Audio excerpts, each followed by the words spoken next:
She's just stunned. Wait here, I'll call an ambulance. I couldn't help it. She just came up out of nowhere. I saw the whole thing. It wasn't your fault.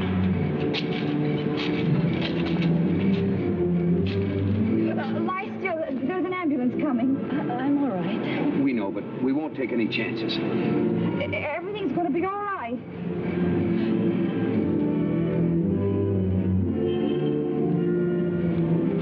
The ambulance will be here in a couple of minutes. May I please have your name and address, ma'am?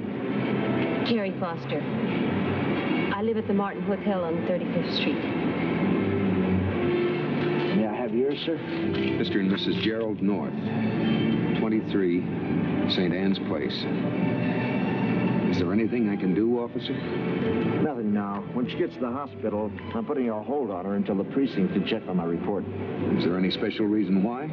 Yeah. Suspicion of attempted suicide. I saw her run in front of your car.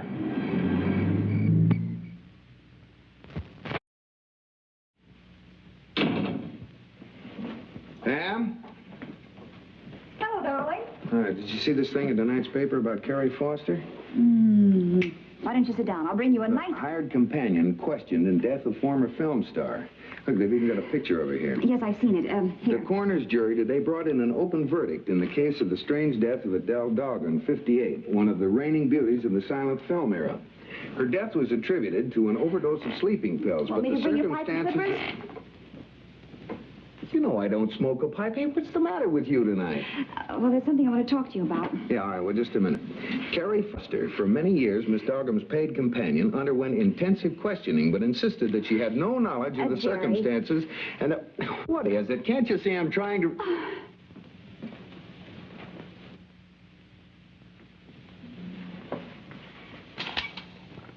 I hope these are the way you like them, Mr. North. Oh, they're just lovely, Carrie. Thank you.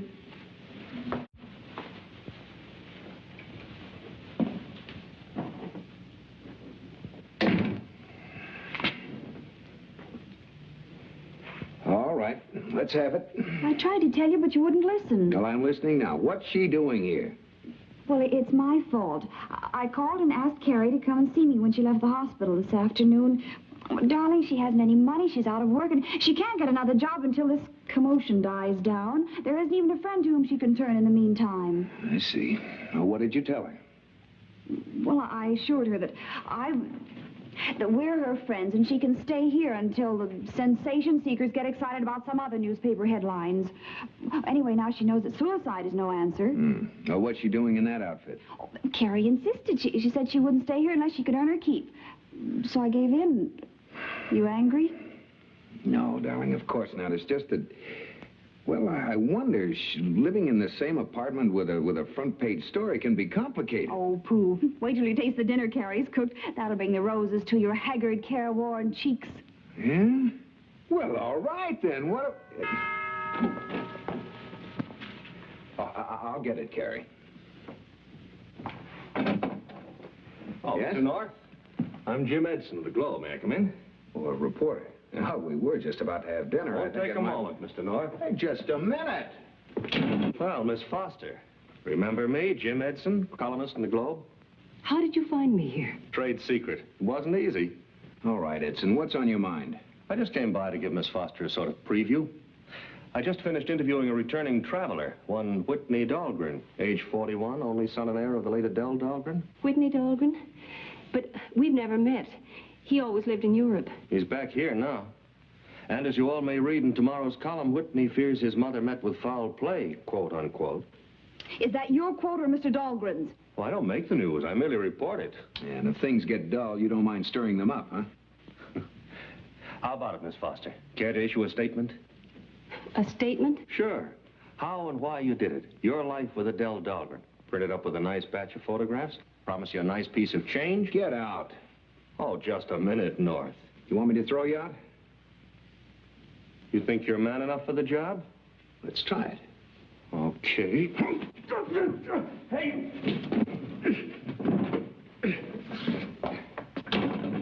All the nerve. Thank you, Mr. North. What are you doing?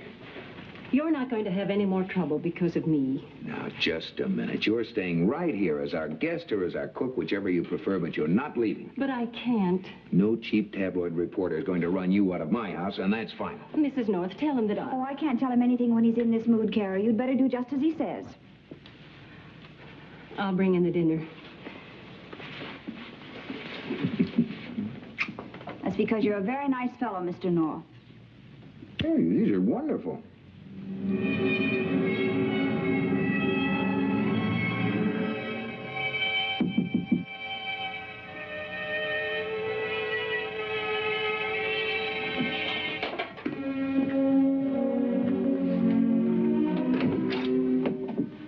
You're Whitney Dahlgren? I am. And you? You're Mr. Strauss, mother's attorney. Come in, please. I've been waiting for him. I'll take that. Won't you come in and sit down? Thank you. May I offer you a cigar? Oh, thank you. I'll smoke it after dinner.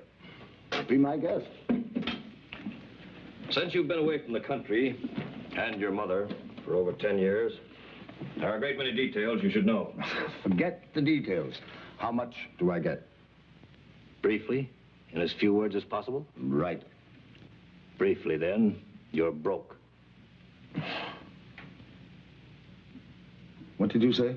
I said you're broke, bankrupt, without funds. What are you trying to do? Pull some kind of racket? If you wish to hire a competent accountant, The old girl was loaded. Where did it all go? by complying with your regular and exorbitant financial demands, your mother finally brought herself to the point where she died penniless and in debt. I'm not asking for a lecture. I don't believe you anyway. Nevertheless, it's true. The insurance. She always carried a large policy. That is true. There is a policy for $50,000. You are named as beneficiary. Well, why didn't you say so? One moment. The insurance company has refused to pay off, and it is highly doubtful if they ever will. Why? What kind of swindle is this? In the event of death by suicide, and there is a strong presumption your mother took her own life, the policy is automatically void. But who said she killed herself? Who? It would be difficult to prove otherwise, despite the innuendos of one of our leading tabloids.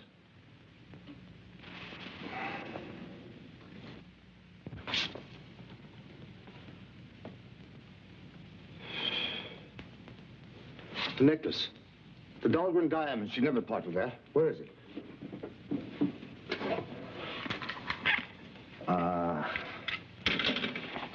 That's the baby. Not quite. They're paste. Paste. You mean to tell me these aren't the Dahlgren diamonds? I'm sorry. At some time, exactly when, I don't know. Your mother disposed of the original jewels and replaced them with this inexpensive replica. I'm overdue for dinner. Stop in at my office tomorrow morning. There are a few formalities.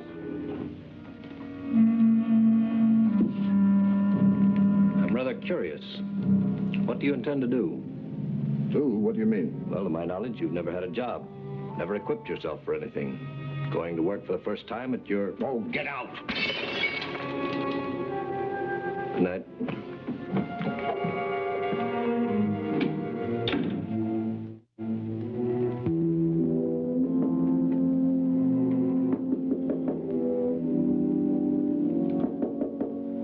Oh, go away.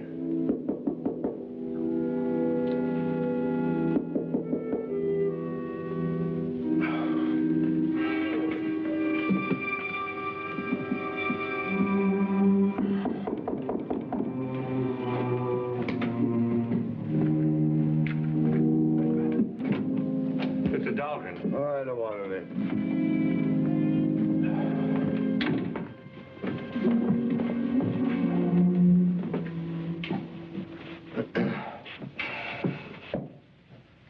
You looking for trouble? Could be. That's good. I've got lots of it. Help yourself. Okay. How about a couple of samples? Money gone? No insurance on account of suicide? Stolen diamonds?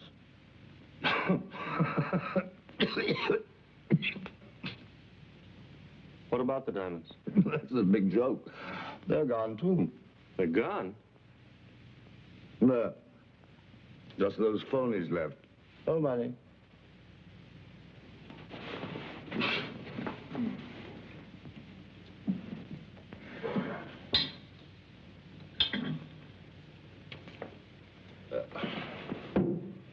Listen to me. No, you're too drunk to know what I'm talking about. So I'm drunk. You want to make something of it? Okay, I apologize. Yeah.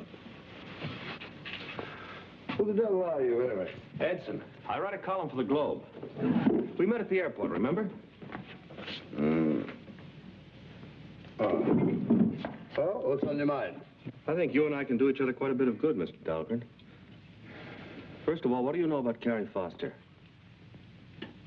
Carrie Foster? Foster? Who's she?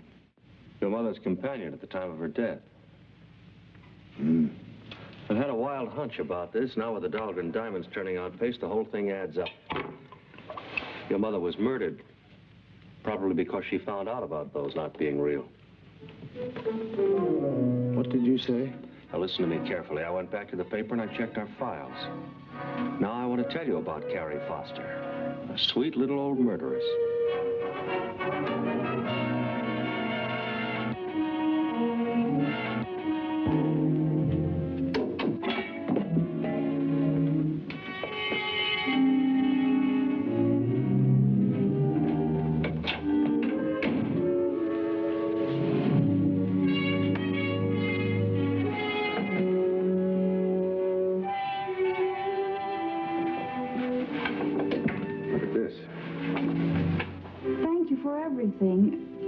Oh, Jerry, what are we going to do? Carrie still doesn't have any money, no place to go. Let's throw on some clothes and go after her. At this time of night, she shouldn't be too hard to find.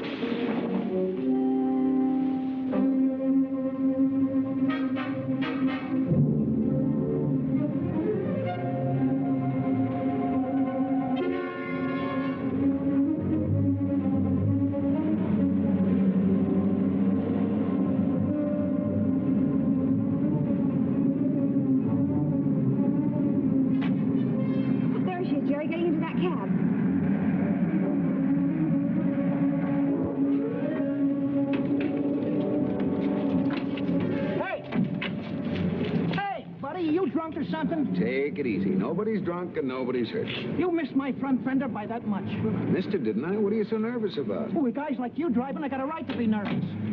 Hey, wait a minute, lady. What are you doing with my fare? We're taking her home with us. She won't need the cab. How do you like that? How do you like that? What's a guy like me supposed to do to make a living in this racket? Here, will this preserve your professional standing? Oh, yeah, I guess so. Hey, wait a minute, hold it. Supposing the woman don't want to go with you. Maybe this is a snatch. Maybe I should call a cop. Why don't you do that? It's all right, driver. I'm sorry I caused you so much trouble.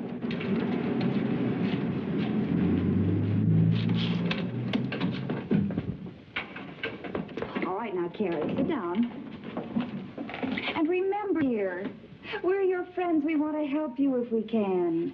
I have no right to impose on you. You've been wonderful, but... But what? There's something about me you should know. Something I should have told you. You don't have to tell us anything, Carrie. I've got to, Mr. North. Then maybe you'll see why it'll be better for you if I go now. Some years ago, well, before I worked for Adele Dahlgren, I worked as a companion for an old lady, an invalid. Her name was Mrs. Corey, and she lived in a little house just outside of Bridgeport. Well, one night she was found dead. Well, that's a terrible thing, but I don't see how that... But don't you understand? Sooner or later, someone, possibly that reporter, is going to find out about Mrs. Corey. They're going to say that it isn't coincidence that people I work for die under peculiar circumstances. They'll call it a pattern. You've both been wonderful. I'll be all right now. Now, wait a minute. You haven't done anything wrong. And we're going to see to it that nobody pushes you around. But that newspaper, they'll smear your name all over the front page. Oh, hang the newspaper. We'll worry about that when we come to it.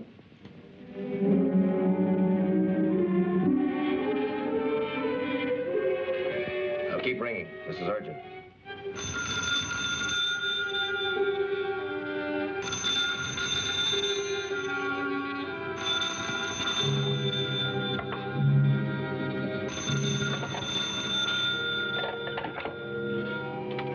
Go away, I'm sleeping. Well, this should wake you up, Mr. Dahlgren. Seems you may be able to collect on an insurance policy of your mother's after all. I told you I don't want to.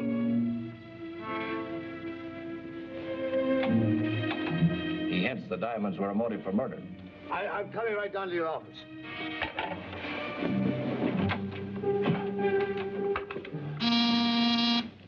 Come in, come in.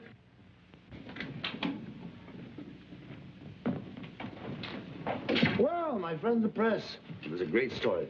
Shall I get you a drink? Thanks, but I think you better hear what Mr. Coster has to say before we start to celebrate. Mr. Costa. That's me. Mr. Coster is a jeweler and one of my constant readers who phoned me early this morning to let me know of a slight error in today's piece.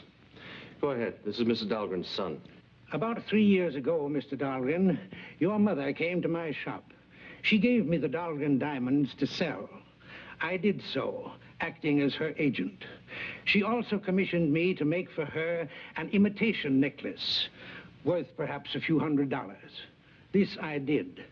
That is the true story. Thanks, Mr. Coster. I'll be in touch with you. Do you wish me to make a statement? Later. I'll take care of it.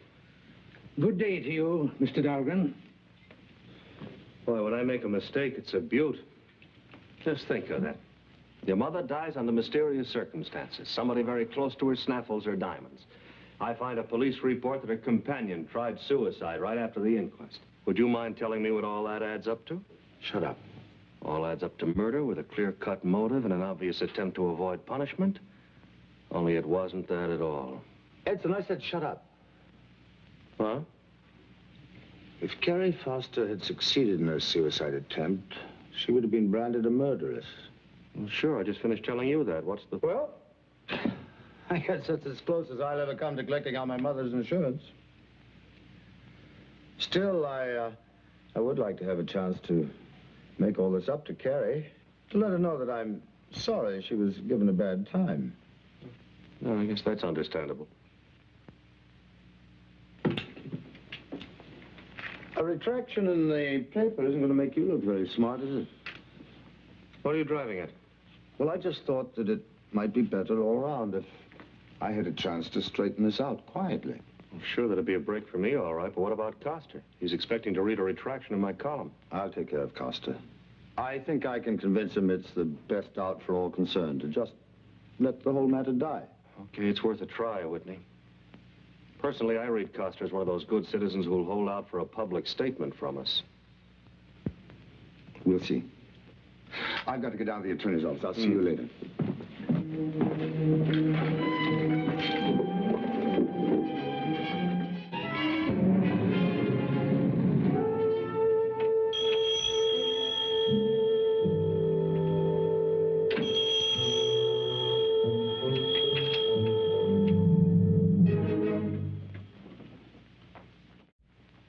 Mr. Dahlgren. Yep. Well, you locked my door, Mr. Dahlgren. Why? Just say I like privacy. Why, I can't have my door locked. I'm in business. My customers won't know what to think.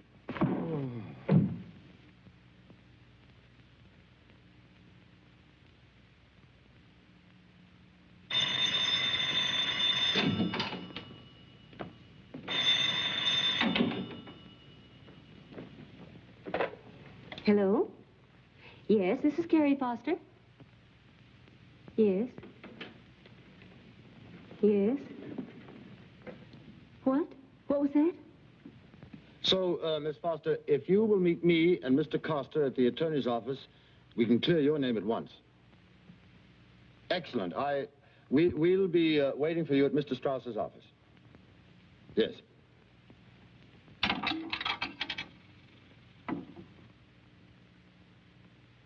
This is your popular music station, WWO, and now we bring you 5 minutes of the latest news. Hey, Pam, kill that thing, will you? Kill what thing? The radio. I can stand music while I'm working, but that voice of doom newscaster is another matter. Police are investigating the brutal slaying of Jerome Coster, whose mutilated body was discovered within the hour. More work for poor Bill Wigan and the police. Yeah. Jerome Coster? Coster? And Senator Honeycutt stated this morning that he would call his committee into immediate session. Oh, no, we missed it. He did say Jerome Coster had been murdered. And Carrie told us that Jerome Coster was to be at that lawyer's office to meet with her and Whitney Dahlgren. Oh, what was the name? Strauss. What are you thinking, Jerry? We better get down to Mr. Strauss's office and see what's going on. I don't see how a dead man can clear Carrie's name.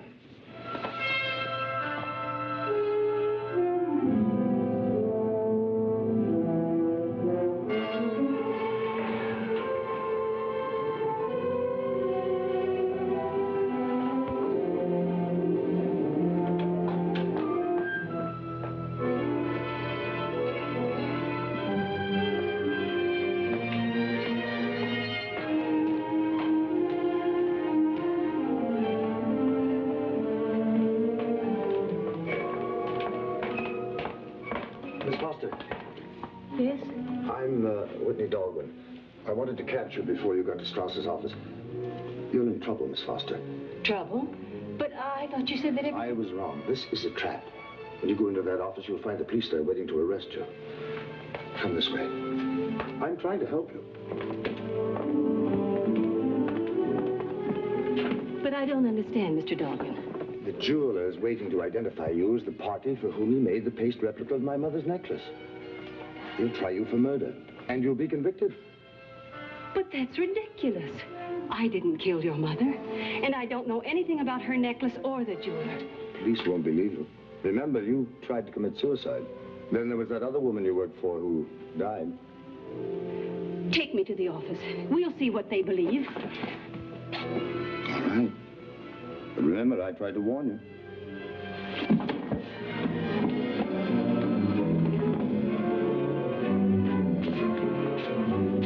Strauss's office must be down this way. Come on.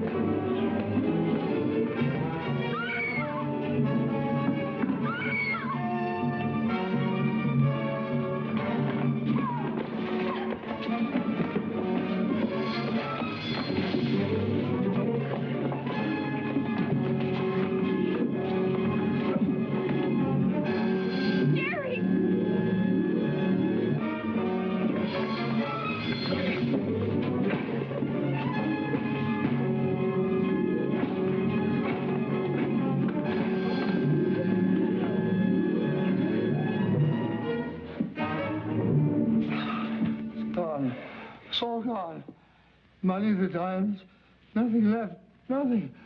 What do I do? What can I do? Stop moaning, Dahlgren. You've got it made. 3 meals a day, a roof over your head, and if you're lucky, a view of the river. From now on, the people of the state of New York are going to take care of your future. Come on. I know you're going to miss her cooking. Oh, those cakes. Your valise is in the cab, Carrie. I'm ready. But I do hope your friend, Mr. Stewart, will be satisfied with my work. Well, Jack Stewart's a darn good writer and one of my favorite people. And he certainly needs a good housekeeper. But remember, I warned you. I know. He's an old bachelor and a terrible wolf. Well, I'd better hurry. Goodbye, Carrie.